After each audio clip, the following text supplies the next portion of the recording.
jamais tu seras l'agneau sur le trône.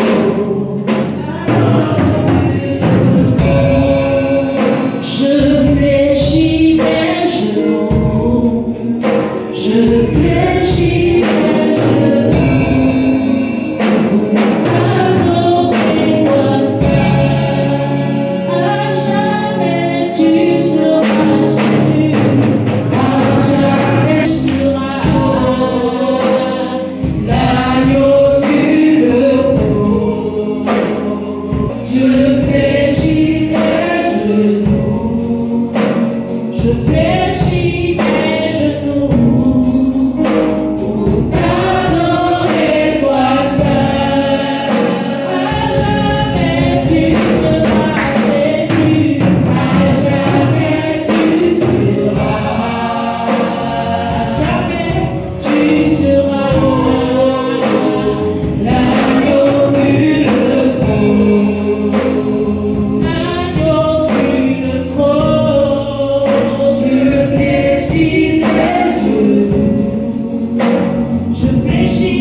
Je ne vais pas élever, donne-moi la joie, donne-moi la force, donne-moi la capacité.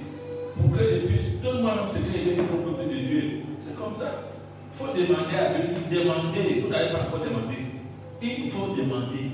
Et surtout que quand tu demandes que c'est pour le Seigneur, pour la gloire de Dieu, Dieu te donne. Il va te donner. Et il va même donner peut-être l'ordre de ce que tu ne t'attends pas. C'est comme ça le Seigneur.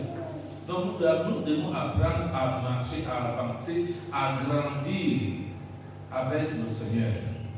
Amen. À toi mon âme, et de le Seigneur.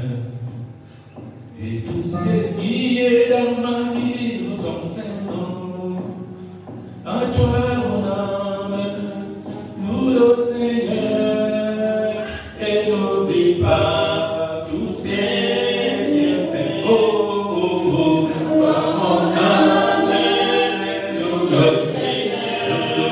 Et tout ce qui est dans ma vie, nous sommes saints. À toi mon âme, nous le Seigneur. Et n'oublie pas tous ces bienfaits. Seigneur, mon âme te bénit, mon âme te loue de ce que tu es. Grand et premier résultat. C'est toi qui es Dieu, tu as fait des cieux et la terre et tout ce qu'il en fait. Seigneur, tu as créé l'homme afin que l'on puisse te célébrer, te glorifier, te servir, t'adorer. Enseignement notre Dieu, nous voulons t'écouter. Seigneur, à travers cette parole que tu as avec ma bouche. Laisse maintenant, Seigneur, afin que cette parole sorte, que la chair s'épaisse, que ce Saint-Esprit parle à moi. Et dispose maintenant, Seigneur, par les oreilles des disciples en ce moment. Et moi, tout esprit d'incrédulité, de sommeil. Seigneur, que la joie de cet esprit non maintenant, que chacun soit attentif. Que ton nom soit sanctifié, Père, au nom de Jésus. Nous t'avons prié. Amen. Amen. Amen. Amen. Bien, nous allons rentrer une fois dans l'Écriture, à partir du livre de Jean. Nous allons lire un verset biblique et un deuxième même pour compléter notre message de ce matin. C'est dans le livre de Jean 6, au verset 27. Jean 6, au verset 27. Nous pouvons nous mettre sur les pieds. Nous allons lire aussi dans le livre de 2 Corinthiens 4, au verset 18. Bien, un lecteur qui va se préparer 2 Corinthiens 4, 18. Moi, je vais lire Jean 6, au verset 27. Nous nous mettons sur nos pieds devant la parole du Seigneur.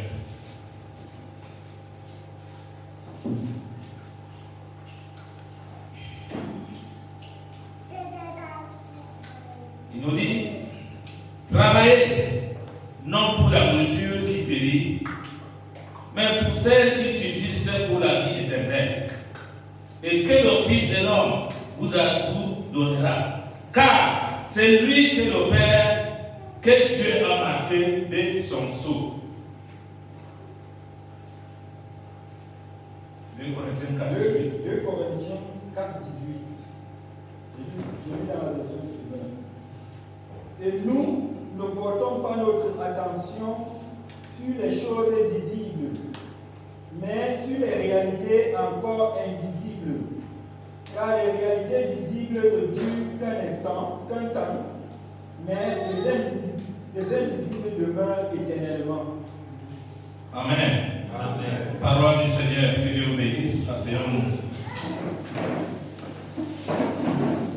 Et nous devons travailler non pour la nourriture qui périt, mais pour celle qui subsiste pour la vie éternelle. Et que le Fils de l'homme vous donnera, car c'est lui que le Père, que Dieu a marqué de son sceau. Gloire à Dieu. Bien aimé, si je peux donner le titre le thème de ce matin, nous allons abonder dans ce qui concerne, comme vous voyez, faire face au défi du matérialisme. Matérialisme. Alléluia. Amen. Alors, comment on définit le matérialisme? Le matérialisme est défini comme la doctrine qui affirme que rien n'existe en dehors de la matière. N'est-ce pas cela? C'est-à-dire que c'est une doctrine. C'est-à-dire que pour cette doctrine-là, rien n'existe en dehors de quoi? De la matière. La matière, c'est quoi? Ça veut dire que c'est qu'on touche, ce qu'on voit. Et il y en a encore des gens qui pensent ainsi. Vous savez, un jour, j'étais avec un de mes camarades. Papa, on avait posé la question, mais vous dites que vous êtes des chrétiens. Mais quelle est la preuve que vous avez? Nous, on a les hôpitaux, on a tout ceci, on a ceci, on a cela. Vous faites quoi? Mais moi, je ne m'en pas de répondre. J'ai dit que Jésus n'avait pas l'hôpital, sinon lui-même était l'hôpital. Alléluia. Amen. Oui, c'est une réponse qu'il faut savoir que si tu as vu, ça veut dire que tu ne comptes pas sur ce qui est matériel. Tu sais que si quelque chose vient au niveau matériel, ça veut dire que c'est d'abord au niveau de l'esprit, il fallait que ça existe. Comme moi aujourd'hui. Alléluia. Dieu dit faisons l'homme à notre image. Dieu est l'esprit, ce qui n'est pas visible, ce qui n'est pas comment palpable. Alors, il est le droit aussi que parmi nous, parmi le peuple de Dieu, que nous vivons dans un âge matérialiste. Parmi nous, parmi le peuple de Dieu. Et c'est vrai, c'est un temps où nous vivons. C'est pour ça que nous, à un moment, frère, je voudrais te dire que si nous avons fini l'année, comme cette année, l'année finie, nous commençons une autre. Un enfant de Dieu ne doit pas rester comme quelqu'un qui est ignorant de la volonté de son Père. Pourquoi? Nous quittons une année, nous entrons et nous nous sommes préparés bien pour finir l'année. Et nous avons présenté à Dieu pour que Seigneur, nous commençons une nouvelle année. Bon, maintenant nous voulons avoir le regard sur toi. Le regard, notre regard, l'enfant de Dieu. Le matériel, c'est notre monde ne comprend pas ces choses. La Bible nous éclaire bien que l'homme naturel ne reçoit pas les choses de l'esprit. Mais toi, tu dois recevoir les choses de l'esprit. Parce que pour l'homme animal, l'esprit c'est une folie. S'il ne voit pas, comme quelqu'un peut dire, s'il ne touche pas, il ne croit pas. Alléluia. Mais toi, tu dois croire, tu sais que tu ne vois pas. C'est ça qu'on appelle la foi. Et si tu ne dois pas le faire, et que tu peux d'abord voir et croire, c'est un danger pour un enfant de Dieu. Un enfant de Dieu, c'est celui qui est transformé. Pourquoi? Parce qu'il a reçu l'esprit de Dieu. Et l'esprit de Dieu habite en lui, et il connaît les choses de l'esprit. C'est pour ça que lorsque nous commençons, comme cette année, je voudrais vous encourager. Il ne faut pas vous décourager. Parce que si vous vous découragez, Dieu ne parle pas de ceux, les faits de ceux qui se découragent. Il dit, il faut persévérer. C'est la persévérance qui rapporte. Avec Dieu, c'est la persévérance qui rapporte. Parce que Dieu a besoin de travailler. Tu dois travailler, frère, pour ta vie, pour la vie de ta famille, de tes parents, de tous ceux qui t'entourent. Vous savez, quand Dieu entre dans une maison, c'est une bénédiction. Un jour, nous devons porter l'arche de Dieu pour l'amener chez David. Osa, qui n'était pas qualifié pour soutenir cet arche. Cet arche, il a voulu soutenir et Dieu l'avait frappé. Vous savez ce qui s'est passé? David qui devait recevoir la bénédiction, c'est-à-dire que Dieu devait entrer sur lui. Parce que l'arche représentait la présence de Dieu. Alors, David a eu peur. Il a dit, si cela en est ici, pourquoi donc je vais l'amener l'arche chez moi? Il n'était pas content, non? On a amené l'arche chez qui? Chez Obed. 3 mois. On vient dire à David que comme tu restes là, la maison de Obed est bénie, toute sa famille. Frère, pourquoi? Parce que là, il y avait la présence de qui? De Dieu, elle est restée là. Il y a des gens qui cherchent même la présence de Dieu dans leur maison. Qui ne veulent même pas la présence de Dieu dans leur maison. Je voudrais que nous commencions une année vraiment avec force. Nous avons mangé durant toute l'année. ici que Dieu, cette année, je charge. Donne-moi un cœur de chair. Je voudrais marcher avec toi. Mais regardez, combien sont présents? Combien se tiennent malheur? Combien même se disent que non, je dois me préparer pour aller. N'en parlons plus là, c'est notre frère. Vous allez connaître Dieu, vous allez accuser Dieu. N'accusons pas Dieu, c'est nous-mêmes. Alléluia. Pourquoi? Parce qu'il y a ce qu'on appelle le matérialisme. Qu'est-ce que je vais faire? Même quand il s'agit de la nourriture, qu'est-ce que je vais manger demain? Dieu répondait, dit non, ne vous inquiétez pas de ce que vous allez manger car le lendemain, il s'adresse à qui? Il s'adresse à qui? À ses disciples, à toi et à moi. Ne t'inquiète pas, Dieu a besoin que tu mettes ta confiance en lui. C'est tout. Il veut que tu mettes sa confiance en lui. Le matérialisme, ça reste pour les monnaies. On n'a pas dit que tu ne dois pas avoir la matière. Alléluia. On ne dit pas que tu ne dois pas travailler pour la matière. Est-ce que tu ne dois pas travailler pour manger au macaron? Non, tu dois travailler. Dieu a besoin de travailler, de bosser.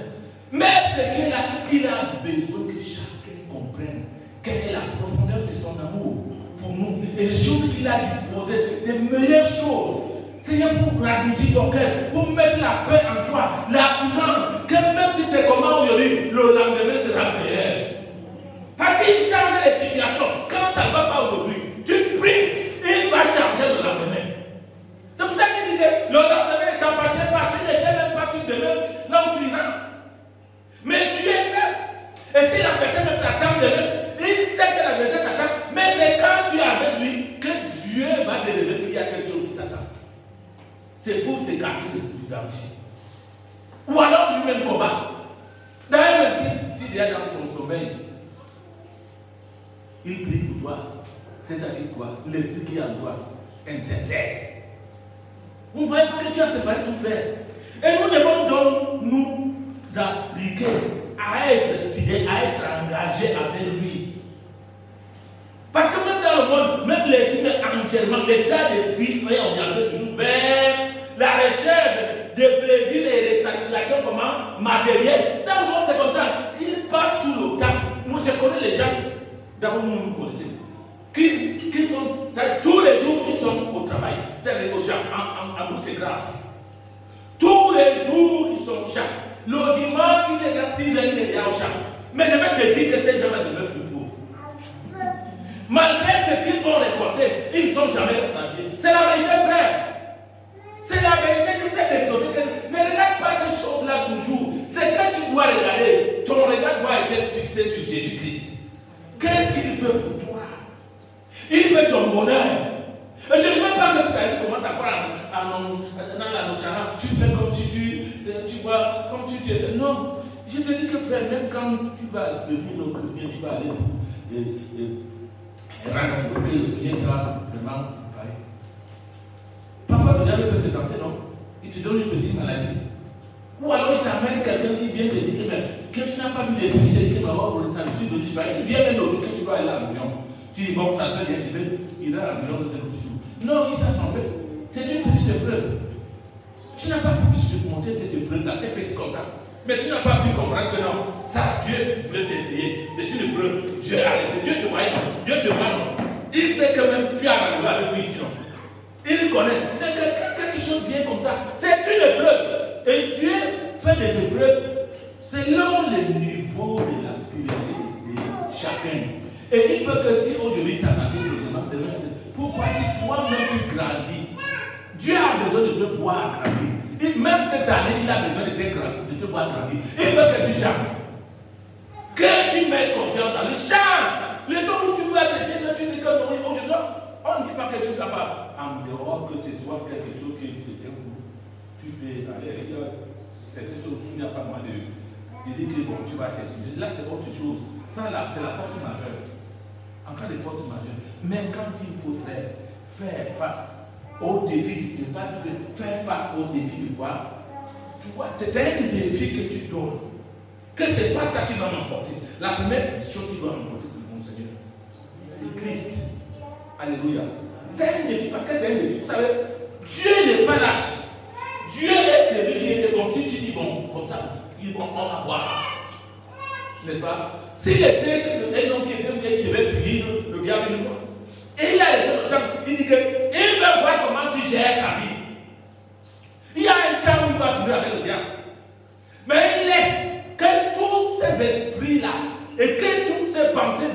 gloire, mais il t'apprend comment tu dois tamiser. Je vous dis souvent, il faut tamiser les pensées. Il y a le tamis de Dieu, c'est la parole de Dieu. Ça passe là, la pensée doit passer par la parole de Dieu. Et c'est ça qu'on appelle le tamis. Quand je parle, c'est ça qu'on appelle le tamis. Il faut tamiser les pensées. Parce qu'il y a les pensées de Dieu, il y a les pensées des hommes, il y a les pensées du diable. Alors, quelle est la pensée que tu dois choisir? Selon la parole de Dieu, rentre dans tu tamises là. Et tu auras quoi? La réponse. Alors, je n'ai pas besoin de vous questionner en ce qui concerne la voix de Dieu. Donc pour ça, vous êtes déjà des enfants qui vous connaissez déjà. On n'a pas besoin de insister là-dessus. Ces domaines spirituels, vous le connaissez. En ce qui concerne les choses matérielles, vous les connaissez. Mais je vous dis, nous allons prendre un exemple dans les Écritures. Vous savez, avant qu'on lise ce verset, nous revenons encore sur le 2 Corinthiens 4, 18. Qu'est-ce qu'il nous dit ici? Il dit, parce que nous regardons, non point aux choses visibles, nous, ça veut dire que toi et moi, nous regardons plutôt comment? Non aux choses visibles, mais à celles qui sont invisibles. Car les choses visibles sont passagères et les invisibles sont éternelles. Et nous enseigne que pas. Mais ça ne veut pas dire que vous n'allez pas voir ce qui est. Parce que quand vous regardez, ça ne veut pas dire que voir. Non. Tu vois, est-ce que ça compte après de voir un bon niveau de l'être? Non. Mais il parle de ce que nous pouvons travailler, notre pensée. Malgré ce que tu vois ici comme la chaise, c'est-à-dire que toi, tu vas au-delà de la chaise, ce qui est invisible. Il dit, nous, qui le connaissons choses spirituelles, nous les connaissons déjà. Je dis, il n'y a personne qui va dire qu'il connaît plus les choses, il ne connaît pas les choses spirituelles, parce que c'est enseigné ici. Même dehors là. Vous savez, j'ai suivi quelqu'un qui parlait hier. Il a écrit un livre, je ne sais pas, c'était ma mère, vous savez, donc vous connaissez Dieu. C'était le moustachu. Il a fait un livre là. Il a parlé de Dieu là. Je vous dis, et il a parlé de Dieu là-bas. Et comme on suivait, comme je suivais, je ne savais pas qu'elle aussi suivait. C'est elle qui sait. Donc, tu connais aussi Dieu. Pourquoi? Parce que ces hommes-là, ils lisent. N'est-ce pas quand il y a ici à Boulet, tout le monde vient là. Tout le monde vient, tous ces ministères viennent là.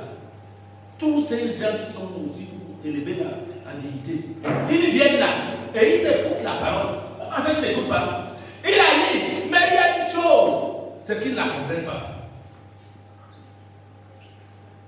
Celui qui comprend applique.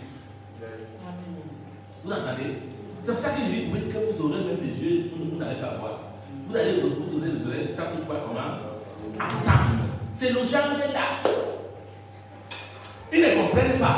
S'ils comprenaient, ils allaient se détourner de ce qu'ils font. Celui qui comprend, c'est le double. C'est là qu'on appelle de la connaissance. Et c'est là où je dis, mon peuple paie. Faute de connaissance. Ils ne connaissent pas. Ils lisent, mais ils ne comprennent pas. Ils entendent, mais rien n'entre. Ce qui est là, c'est les pavillons. Ils n'ont pas d'oreilles. C'est les pavillons, ils ont les pavillons, mais ils n'ont pas d'oreilles. L'oreille à l'intérieur. Alléluia. Alors, il dit donc que nous voyons plutôt, parce que les visibles sont des choses passagères. Les invisibles sont des choses éternelles. Et c'est ce que nous devons donc recevoir. C'est pour ça qu'il faut savoir, vous déjà, vous devez savoir qu'il y a des choses qui existent. Dieu existe. Le Saint-Esprit existe. Il y a beaucoup qui ne croient pas que le Saint-Esprit, s'il parle même, c'est de l'air. Ils n'ont jamais manifesté la présence du Saint-Esprit.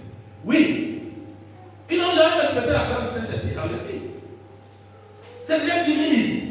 Ils peuvent dire que j'ai lu la Bible une année, au moins 2-3 fois. Mais c'est lire. Lire ne pas comprendre. Oui. C'est pour ça que quand il faut écouter pour recevoir ce que tu reçois. N'abandonnez pas. Et il y a des gens qui ne croient pas. Il y a des gens qui savent que si ce n'est pas ce que la matière qui existe, il n'y a pas autre chose. Il ne croit pas aux anges. Il ne croit pas à la possession. Et nous allons lire un peu dans le livre des Actes. Actes des Apôtres. 23 au verset 8.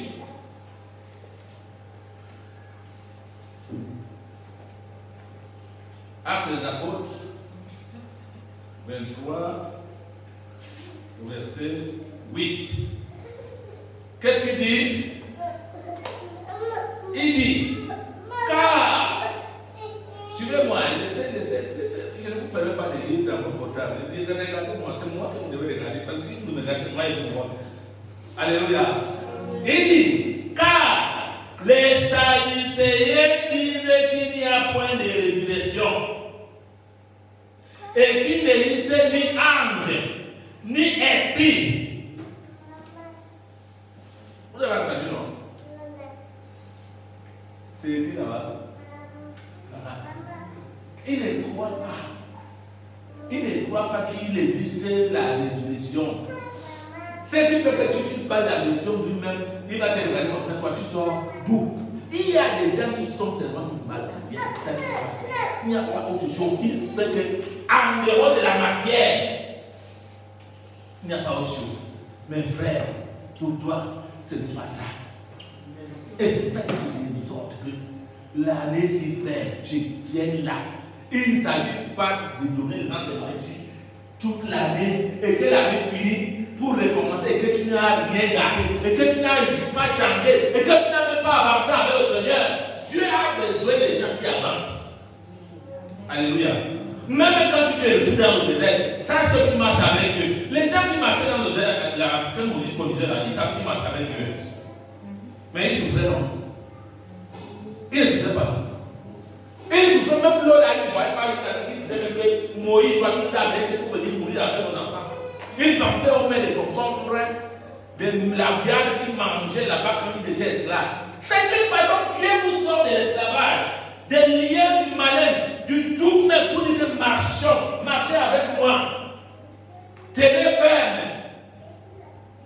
Alors, ce qui s'est passé, c'est pour nous un exemple que nous ne devons pas aussi suivre. Éviter à échouer dans le désert. Parce que tous ces gens-là qui n'ont pas pris, qui ont commencé à dire que ce Dieu-là est nous. Or, ils ont chanté que nous, Dieu, quand nous sommes arrivés devant la mer, avec le souffle de la narine, il a souvent soufflé la narine pour voir la mer se fendue. Ils chantaient, non? Ils étaient contents parce qu'ils ont vu matériel. Mais après, ils ne veulent pas comprendre. Mais après, ils ont encore oublié ce que ce Dieu-là a fait pour eux. Et ils marchaient, pendant qu'ils marchaient, il y avait un autre qui était derrière pour les garder, pour mettre la barrière entre les Égyptiens et eux. Là, j'étais derrière. Et c'est là qu'il était la nuit. Devant là, c'était la lumière. Et la lumière, c'était qui? Un ange aussi de lumière. Et il marchait avec eux. Ils sont arrivés sur ce qui est devant nous là où c'était impossible. C'était quoi? La mer. Il dit c'est fini. Quand il se retourne comme ça, Dieu permet qu'il voit comment les Égyptiens viennent. Il dit oh, nous sommes finis. Maintenant, nos enfants et nos machins, c'est fini pour nous, Moïse. Mais Dieu était là. Dieu veut que tu sois coincé et que tu fais appel à lui pour te sortir de là. Si tu n'es pas coincé, il y a quelque chose que toi tu peux faire. Mais tu vas dire que Dieu a fait quoi? Non. Dieu a fait. Et quand tu es coincé, quand tu marches avec Dieu, tu es coincé. Et il laisse souvent des épreuves, frère. C'est pour dire que l'année, si, comme tu l'as confessé, qu'elle soit pour toi une année de victoire. Pas d'échec d'abord. Il faut refuser ça. Il faut refuser. Est-ce que vous savez qu'on refuse? On refuse. La Bible dit que Jacob avait bagarré avec lui. Il a lutté avec Dieu, non? Mais la lutte n'est pas le coup de poing pour toi. Ça veut dire que quand tu persévères, tu dis à Dieu de partir. Mais Dieu a besoin de voir comment est ton engagement, ta fidélité. Oui, il a besoin de voir comment est ton engagement, ta fidélité. Il a besoin de voir ça pour rendre témoignage et dire regarde, est-ce que tu m'as vu mon fils là, ma fille là, comment il est avec moi, il est avec moi. Dieu rend témoignage, vous savez ça. Vous ne savez pas. Il rend témoignage de toi. Et le diable aussi va aussi rendre témoignage de toi. Quand il fait mal. Il va chez Dieu, il dit que toi, tu dis que quoi, c'est ton enfant. Et regarde ce qu'il fait là, ça me ressemble. Laisse-moi. Non, mais il y a une chose qui est plus grande. C'est que Jésus est là, assis à la droite du Père, pour intercéder pour toi. Quand tu dis pardon, Seigneur, dis à son Père quoi? Non, Père, il a demandé pardon. Il me souvient du sang sur la croix. Pardonne-lui. Voilà ce que la chose. Tu dois connaître ce qu'il faut, ce qui est pour toi. Ce que Dieu a préparé pour toi, même pour ta défense, même pour ta protection. C'est pour ça qu'il faut comprendre ces choses. Commence l'année. Sache que Dieu a préparé les armes pour la protection. Il a préparé les armes pour toi pour attaquer. Offensive et défensive. Il y en a ça. Mais beaucoup ne savent pas. Moi, quand tu viens m'attaquer, moi j'utilise les armes de outils offensifs. Je me défends d'abord. Les défensifs sont là, ils me défendent d'abord. Et puis j'attaque. C'est comme ça un guerrier. C'est pour ça qu'on t'appelle soldat. Alléluia. Le soldat de Christ. C'est lui qui est le capitaine. Et c'est Dieu qui est le général. Parce que c'est le capitaine qui amène l'équipe. Le général fait le plan. Il se dit, allez-y. C'est-à-dire, Jésus disait non. Si ces lames sont là, descendez là-bas. Ils viendront. C'est lui qui faisait le plan, non? C'est Dieu qui le parle. C'est la même chose quand tu marches avec Dieu, frère. Et que tu es avec lui. Et il va te révéler beaucoup de choses. Il va marcher avec toi. Là où l'ennemi t'a mis le traquenard, il sait qu'il a mis, il dit bon, contourne. C'est ça qu'il faisait avec le peuple simplement. Et aujourd'hui, il a besoin de continuer avec nous. Il n'a pas changé. Ce Dieu-là ne changeait pas. La Bible dit qu'il est le même. Il est le même. Hier, aujourd'hui et pour toujours. C'est que si tu n'es pas là aujourd'hui, ceux qui viendront pour l'autre pays, sera toujours le même Dieu. Et le même Dieu agit toujours. Ne soyons pas comme les Sadducéens qui ne croient pas qu'il y a la résurrection. Il y a une résurrection. Il y a les âmes qui existent.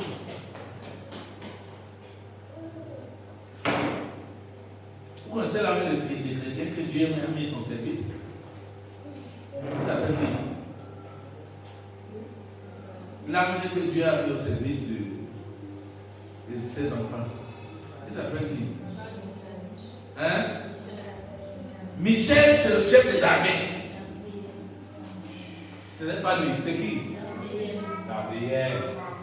C'est le chef envoyé de Dieu. C'est lui quand Daniel priait la prière, il n'y avait rien.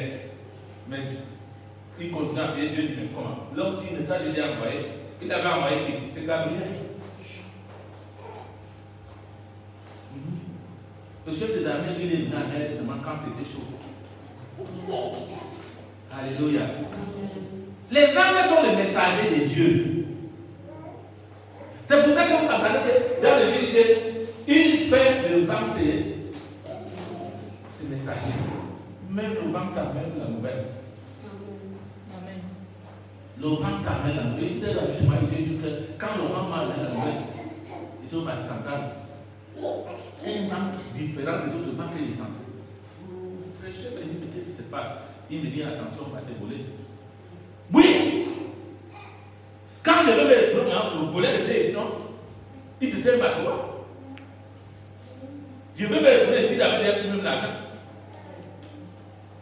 J'avais celui qui était ici, je me regarde comme ça, l'esprit me dit que ce n'est pas celui-ci. Je me retourne comme ça. Celui qui faisait, il y a les gestes avec l'autre, l'autre a fait toujours les gestes avec celui-ci. Je le vois, je le lâche. Il laisse me dire que c'est lui. Pendant qu'il faisait comme ça avec son frère, il attrape. Il tire comme ça. Il était encore un peu fort. Je le soulève. Donne mon argent. Il sort. Il me donne 1000 francs comme. L'autre qui était là, il passe comme ça pour piétiner, il ne touche pas rien. Je prends les 1000 francs, je mets encore la peau. Je reste avec lui. Il dit non, pourquoi tu m'as d'abord volé? Il a laissé, il dit pas. Donc c'est pour dire que le vent, Dieu fait le vent quoi? C'est messager. Et il faut être attentif avec Dieu. Dans ta vie, tu dois être attentif. Dieu peut te parler d'une manière ou d'une autre. Il peut te parler à travers cette parole. Il peut te parler à travers les gestes des petits enfants qui sont aussi, qui courent. Il peut te parler. Il peut te parler dans le sommeil aussi. Parce que Dieu parle tantôt d'une manière et tantôt d'une autre. Il faut devenir actif. Donc, ici, en ce qui concerne le défi, faire face au défi de la matérialisation, du matérialisme, disons, c'est quelque chose qu'il faut que chacun de nous puisse. Pourquoi? Parce que quand c'est le matérialisme qui prend le dessus sur un enfant de Dieu, tu deviens aussi matérialiste tout court. Si ça prend le dessus, il n'y a pas d'autre. Tu n'es pas différent de ce monde, des gens du monde. Et il faut éviter que ce soit ainsi. Parce que c'est des choses qu'il faut lutter, faire face à. C'est un défi. C'est un défi que tu lances. Tu dis maintenant là où je suis là, c'est que Dieu me donne. Parce qu'à un moment, quand c'est que Dieu te donne, je suis pas là. Parce que c'est qu'il te donne, d'autres personnes n'ont pas ça. Et si tu es content de cela, tu rentres grâce à Dieu. Il est capable d'ajouter encore. Donc, c'est notre frère. Nous commençons une année nouvelle. C'est ce qu'il voulait les autres chacun. Mais nous décourageons pas. Comme les uns peuvent dire, en si long chemin, marchons avec le Seigneur. Soyons persévérants, tenons ferme et que nous puissions avancer, que nous puissions vivre avec notre Seigneur. Faire face au défi du matérialisme. Que Dieu nous bénisse. Amen.